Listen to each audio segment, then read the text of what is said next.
Hello friends, in this video we're comparing the BLU G91 with the Google Pixel 4a. Let's get into it. So in a nutshell, the BLU G91 comes from the line of phones that are unlocked, very value driven, dual SIM, just an all-around super budget phone that offers decent specs. Compared to the Google Pixel 4a, which is the budget version of the Google Pixels, the phones that come directly from Google, designed by Google. And the 4a is in the series where it's not as spec ready as the flagships, but offers that really good updates on Google phones. So let's go ahead and compare the specs. So the pricing for these devices are very reasonable. The BLU G91 comes in at an unbeatable $150 price point. That's brand new, unlocked, and you can get them on Amazon. The Google Pixel 4a, that one was launched with a price of $350 brand new, but now you can get them used on Swappa or third-party retailers used for around, I don't know, a little bit north of $200. So they're both value-driven phones. For the networks on these devices, both are LTE devices, 4G. These are not 5G phones. That's probably a reason why they're so budget-minded as well. Let's start with the dimensions. The BLU G91 comes in with a height of 6.4 inches. The 4a comes in at 5.7 inches. BLU G91 comes in with a width of 3 inches. Pixel 4a, 2.73.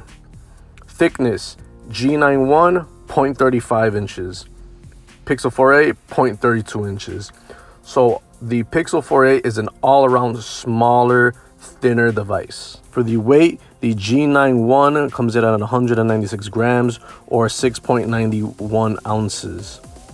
The Pixel 4a weighs 143 grams or 5.04 ounces.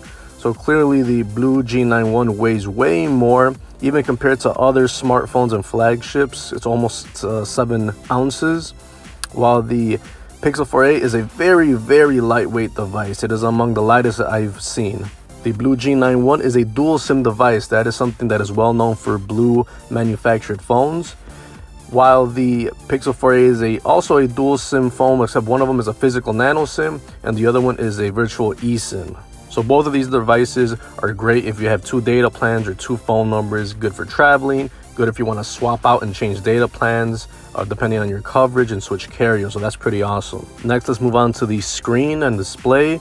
The BLU G91 is an IPS LCD at 6.5 inches, while the Pixel 4a has a OLED HDR display at 5.8 inches. So a bigger screen overall on the BLU G91. Both are very similar in screen to body ratio. BLU G91 is 82% screen to body ratio. Pixel 4a is 83% screen to body ratio. For the resolution on these devices, the G91 comes in at HD screen, 720 by 1600 pixels. The Pixel 4a is a full HD display, 1080 by 2340 pixels resolution. The PPI on the BLU G91 is 270. The Pixel 4a is PPI of 443. So in a nutshell, the specs say that the Pixel 4a has a better screen, a full HD screen, and it's probably going to be a better screen, especially if you put these side by side. But overall, in general, both of these budget devices, most people wouldn't see the difference unless they were right next to each other. But you got to give it to the Pixel 4a on the display quality. Moving on to the OS and the software, both of these are running Android 10. The big difference here with these phones, though, is that the BLU G91 is probably not going to get updated past Android 10, so it's going to stay on Android 10, while the Pixel 4a is part of Google's phones. So coming straight from them, they upgrade the software several times. So this phone is available for Android 11, and it's probably going to get Android 12 as well, and maybe beyond.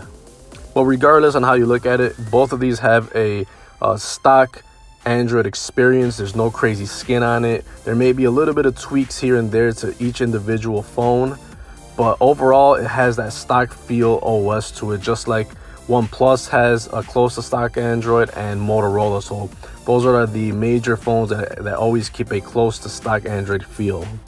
The BLU G91 for the chipset has the MediaTek.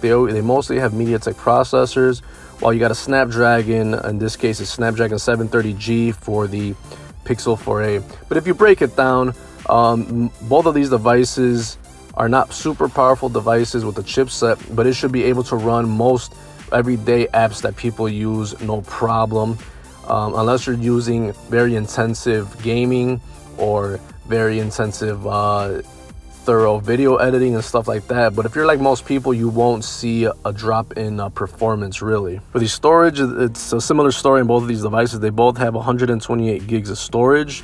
Very impressive for these budget devices. But you have to give it to the edge to the BLU G91. You could add a micro SD card slot to it, so it easily wins in the storage department. That way you could put in your music, your movies, your downloads, your apps. Pretty much you're going to be covered with the 128 gigs and then some with the micro SD card slot. Moving on to the camera setup, there's a quadruple camera on the BLU G91. You get a 60 megapixel wide, 5 megapixel ultra wide, 2 megapixel macro, and 2 megapixel depth sensors. So 4 cameras on the back. You only have one single camera, a 12.2 megapixel on the Google Pixel 4a. But don't let that fool you too much. Although the BLU G91 has 4 cameras, the Pixel 4a has that single really good camera. Pixels have always been known to take pretty good pictures and videos. Not to shit on the BLU G91, but that one is going to be okay for most people, but it's not up to the standards like flagships or even in the Google Pixel series. For the video resolution, the BLU G91 can take videos up to 1080p, and you can take 4K video in the Google Pixel 4a. So unless you're really into video, both of these are going to take pretty decent video, but 4K is going to be really crispy if you are into taking a lot of videos and editing and stuff like that. Although I don't think most people care or even notice about taking video in 4K, but regardless, the Pixel 4a wins in this department. The selfie cameras are pretty similar here. You have a 16 megapixel shooter on the BLU G91, while you get 8 megapixel shooter on the Pixel 4a. And I say similar because both of these take video at 1080p. So you should be able to take really good pictures and videos off of the front selfie cameras of these phones.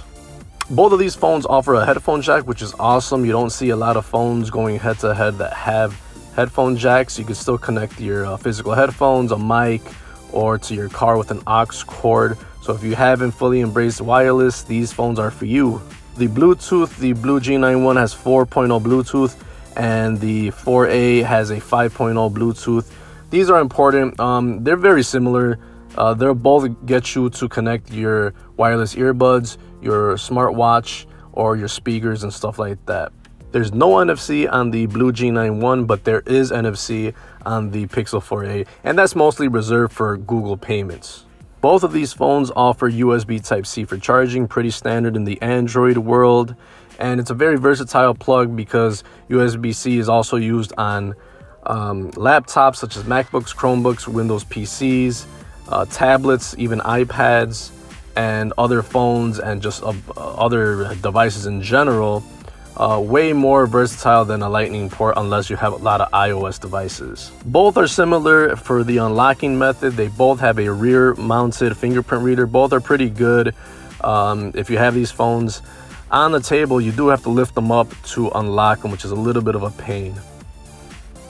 The battery. So now we're getting to something very interesting. The BLU G91 has a massive 5,000 milliamp battery. Very impressive. It'll last you all day.